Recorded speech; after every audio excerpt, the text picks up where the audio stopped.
In honor of Military Appreciation Month, Verizon thought of a lot of different ways we could show our appreciation, like rolling out the red carpet, giving you your own personal marching band, or throwing a bumping shindig.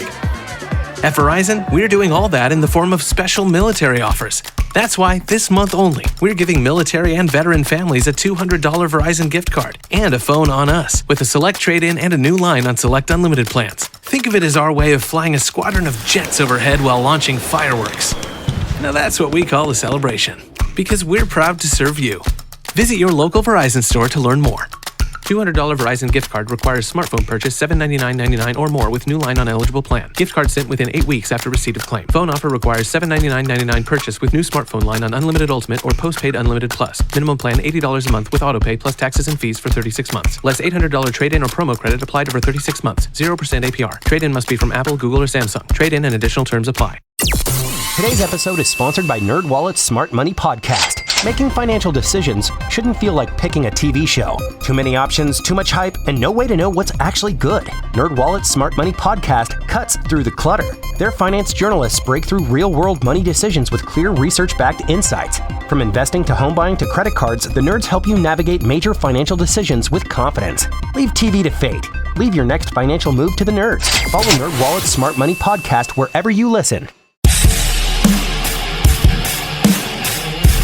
Hey, it's Jeff Zito, and thanks for checking out another episode of the Celebrity Jobber podcast, streaming on Apple Podcasts, Spotify, iHeart, wherever you listen to podcasts. Please subscribe. Would love a 5-star rating, and please leave a review. All past guests and episodes are online at celebrityjobber.com. Follow on IG, celebrity_jobber_podcast, or you can go to youtube.com/the @celebrity jobber. We take a look at these famous people and what their lives looked like before they were famous. Sometimes they had a different career altogether, and it was like a big break, like a phone call that changed their life forever. You know, at some point in their life, they were regular people like you and I, had a regular job. My guest this week, you know him as Shooter McGavin from Happy Gilmore, and I cannot wait for the second installment of Happy Gilmore headed to Netflix this July. What did Christopher do before acting? What was his first job? Was Christopher McDonald always interested in acting? Did he go to college? Was he studying to be something completely different than an actor? Oh, you better believe he did. You know, what about his family, his parents? What kind of jobs did they have? And of course, the big break that changed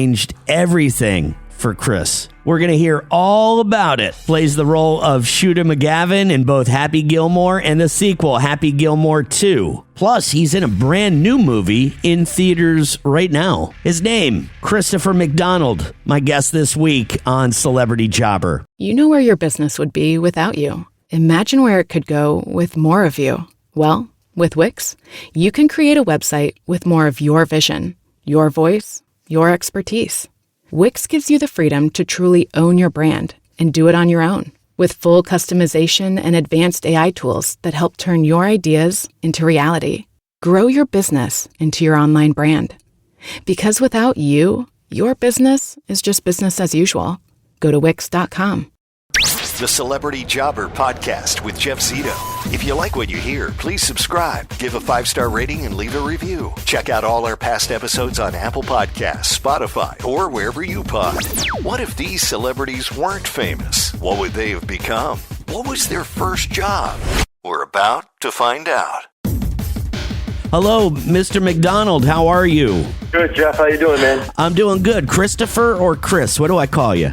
Chris is fine. All right, Chris. Well, you know, I'm reading a little bit of your history growing up in New York, and I noticed that your mom and dad were not in show business. They had regular jobs and, you know, the nursing business, real estate. So how did you end up here? What was, like, when did you get the bug and know this is what you wanted to do? Well, that's really funny that you asked that, because my father was an actor, but he was very young. So he went into radio, and then he did that for a while. Then he became a high school principal in upstate New York.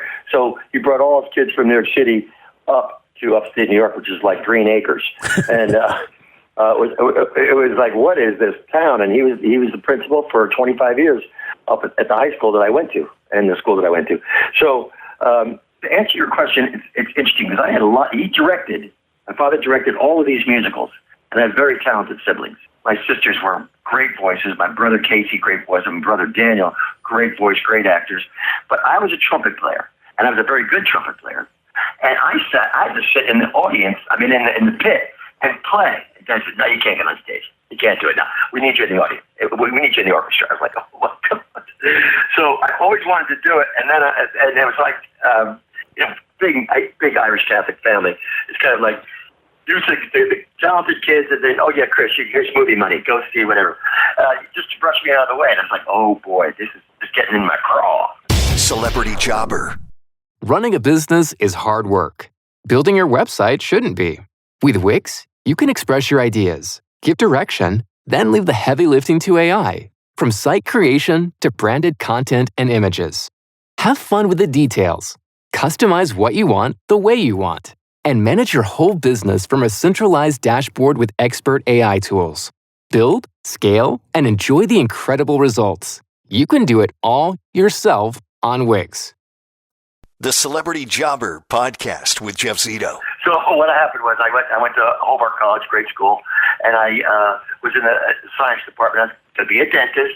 My parents wanted me to be a dentist, and I went to the theater, and I was like, oh, my God. And I got this part in Who's Afraid of Virginia Woolf, great Edward Albee play, and I'm playing one of the lead guys, and it's like, whoa, I love this. Wow. So that's wild. That is wild because it seemed like, okay, so your dad he was kind of in the business, quote unquote, a little bit. And, but it was them just kind of shooing you off like, hey, get out of the way, kid. You're getting in the way. Well, and that kind of made you really want to focus on being an actor. Yeah. What's really interesting too is in college, I was one of the first people that got to go to that overseas program, and I was chosen, thank God. Went to London, saw the West End Theater, and went, oh, my God. I remember the actor that I saw in 3 different productions on 3 consecutive nights, Derek Jacobi. He's now Sir Derek Jacobi. Brilliant actor. Blew me away. I looked up and I went, I'm going to do that for the rest of my life. Wow. So came back, I changed nothing. I went to pre-med, I went into English because there was no theater department really. And since then, I've walked in the theater in upstate New York. I was so grateful for that opportunity that I helped through this whole, center called the Mark Fearon Center, and the theater's got my name on it. Man, that's awesome. That's so cool. Do you ever think, though, I know you probably don't, but maybe once in a while you sit back and you go, man, I wonder what my life would have been like if I was, a dentist. Well, it's very interesting. Number one, people who commit suicide in this world are dentists. Really? I don't know what it is. You look it up. I look, and it's like they jump out of buildings. They're just like so sick of working on people's mouths. I don't know, but isn't that weird? Yes. So yeah, and believe me, I was in New York. So at Fetters College, I go to Boston. I'm a waiter because that's what you're a waiter. And then I became a sommelier because I was like good gift of gab. And I went to this play, and I got this part. It was all this wonderful play that won the Obie Award that year called Nightclub Cantata. And then I traveled around with that, and then I told my family and friends, like, I'm going to Hollywood. I want to try to make an act. I want to be an actor. Right. And I remember it was what one friend said to me, okay, see you in 6 months, hotshot. And I've used that motivation every job I get. Watch me. Celebrity Jobber. The Celebrity Jobber Podcast with Jeff Zito. What was your very first job, Chris? Very first paying job of all time? Do you remember what it was? Yes, it was called The Hearse. And it was I did a lot of plays before that. My first actual film, I did probably 35 plays, and I was like, no one gives a damn about it in Hollywood anyway. It's like, hey, you're in a theater downtown there. But the ones that came really loved it. But my first real film job was a movie called The Hearse. And this is after doing many commercials and stuff. And Joseph Cotton was one of the leads. Joseph Cotton this is one of the iconic actors. And but he was done by noon, I think, because of the album. But it was a goofy part. It was, I played a dumb kid from Sticks, so I knew that life. And then after that, it just started rolling, and it was quiet for a long time. And then Grease 2 happened. That was it. Wow, yeah. That was a game changer. So I guess I know what the answer for another one of my questions is going to be. But what was your very first job? The Hearst was your first job in acting. Were you just a regular guy in high school, have a regular job in college? Oh, yeah, absolutely. I was working the restaurants all the time for, walking around money. We call it wham. And, so I worked at the Bellhurst Castle, one of the beautiful places up the street from the Hobart College. And I came to L.A., and what else do you do? I mean, you have to eat. I like eating, so I got a job in a restaurant, and I became a maitre d' and I did all the stuff that you do. And then I would, make real nice with the owners and say, listen, I got an audition. I got to get up to, the Valley. Can I leave today at 11? Well, that's our lunch rush. But we love you, Chris. Good luck. Come on back. Yeah, right. So that's how that worked out. The Celebrity Jobber Podcast with Jeff Zito. Celebrity Jobber. And you mentioned that you got the part in Grease 2. Was that the moment that changed your life forever, your big break, if you will? I would have to say yes, because I auditioned 5 times for that. And they saw everybody, and all these great dancers and all that kind of stuff. And I was trying to be Johnny Noccarelli. And you couldn't watch the Irish up in my face. I never got a part of playing John Noccarelli. So they let me go after the 5th night. I went home. I was like, oh, my God, this town. I'm sitting in a little single apartment in West Hollywood. I'm going, oh, my God, what am I going to do? I was heartbroken. The phone rings. It's the director, producer, and Pat Birch was just amazing. I'm getting a little welled up talking about it. He says, Chris, we love you. We're so sorry it didn't work out for Noccarelli. Why don't you come in tomorrow? We're doing a mix and match with the T-Birds and the Pink Ladies. And I had nothing to lose. So I threw any kind of inhibition away, and I went in and had a blast. And I got the part. Wow. So I loved how you just said you were getting a little emotional telling that story. That's pretty cool. And I'm getting emotional, Chris, for Happy Gilmore 2, which is coming to Netflix this July. I can't wait to see what Shooter McGavin has up his sleeve this time. Well, I can't tell you because I signed an NDA. But I got to tell you, God bless Netflix, man. They just raise the bar. This is going to be a very exciting sequel. I can't wait. I can't wait. I got a watch party scheduled with a buddy of mine, going to his house to watch it in July when it premieres on Netflix. But I know we got to go. I wanted to talk about this new movie that's called The Last Rodeo. Can you tell me a little bit about your role and what the movie is about? Yeah, it's about the Professional Bull Riders Association. These guys are nuts. They ride these 1,500-pound bulls, and this is a story about a guy who's a 3-time champion who finds a crisis in his life, and he can't pay for his grandson's, hospital bills. So he's getting back on a pony, and I play back on a bull, and I play his longtime friend because he was a world champion. I've been still being the commissioner of this whole thing, and I invite him to come on, and he doesn't respond, and then he shows up. And he's 50 years old. He's not going to go against these kids that are 22 years old with, rubber bands for spines. And he's just an old dude. But I get him on, and he plays. And Neil McDonough, who wrote it and co-produced it with his wife, Reve, did a brilliant job. He was cut. He was worked out. Like John Adnett directed it. He's a brilliant director. Great performances. Sarah Jones, Michael T. Williamson.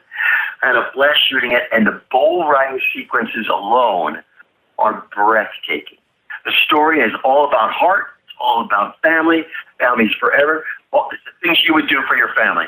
It's a great story, and I hope people get butts and seats and go check it out this Memorial Day weekend. Yeah, I can't. It looks really great. They've been putting a lot of commercials on all over TV. The Last Rodeo in theaters tomorrow. And I got to tell you, Chris McDonald, pleasure talking to you. And I'm really glad, A, you're not a dentist, and B, you're still alive. Thanks so much. I appreciate it. Oh, it opens today. It opens today in theaters now. Thank you so much, Chris. I appreciate it. All right, thanks for your time. Appreciate you.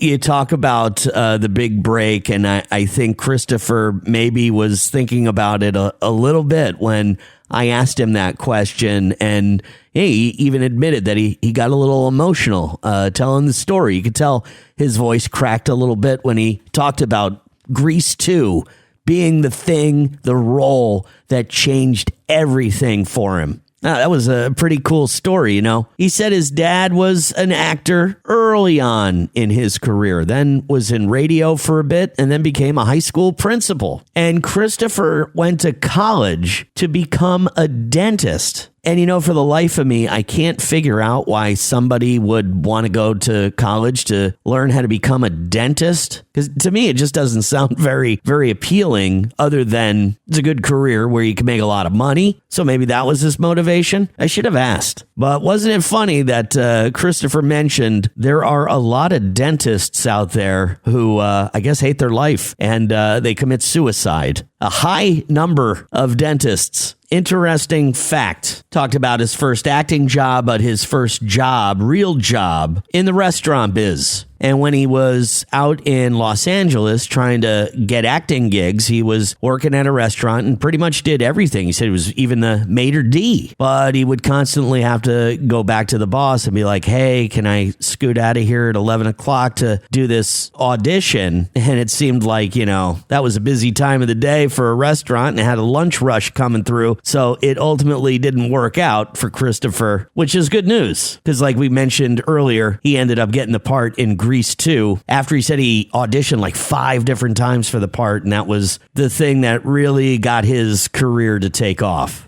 Like, who knows if Christopher didn't get that part? Maybe he'd be a dentist. We definitely wouldn't have known who Shooter McGavin is, or maybe we would have. Maybe it was just played by somebody different, like Steve Buscemi or something. And don't forget to check out Christopher's new film, The Last Rodeo, which is in theaters right now. And of course, the sequel to Happy Gilmore, hitting Netflix in July. Thanks so much for checking out another episode of the Celebrity Jobber podcast, streaming on Apple Podcasts, Spotify, iHeart, or wherever you listen to podcasts. Please subscribe, would love a 5-star rating, and leave a review. All past guests and episodes are online at celebrityjobber.com. Follow on IG, celebrity_jobber_podcast. And of course, youtube.com/the@celebrityjobber. My guest next week from my home state of New Jersey, the one and only Kevin Smith. Pretty excited for that one. Thanks for listening to the Celebrity Jobber podcast. I'm Jeff Zito. In honor of Military Appreciation Month, Verizon thought of a lot of different ways we could show our appreciation, like rolling out the red carpet, giving you your own personal marching band, or throwing a bumping shindig. At Verizon, we're doing all that in the form of special military offers. That's why, this month only, we're giving military and veteran families a $200 Verizon gift card and a phone on us, with a select trade-in and a new line on select unlimited plans. Think of it as our way of flying a squadron of jets overhead while launching fireworks. Now that's what we call a celebration, because we're proud to serve you. Visit your local Verizon store to learn more. $200 Verizon gift card requires smartphone purchase $799.99 or more with new line on eligible plan. Gift card sent within 8 weeks after receipt of claim. Phone offer requires $799.99 purchase with new smartphone line on Unlimited Ultimate or Postpaid Unlimited Plus. Minimum plan $80 a month with autopay plus taxes and fees for 36 months. Less $800 trade-in or promo credit applied over 36 months. 0% APR. Trade-in must be from Apple, Google, or Samsung. Trade-in and additional terms apply.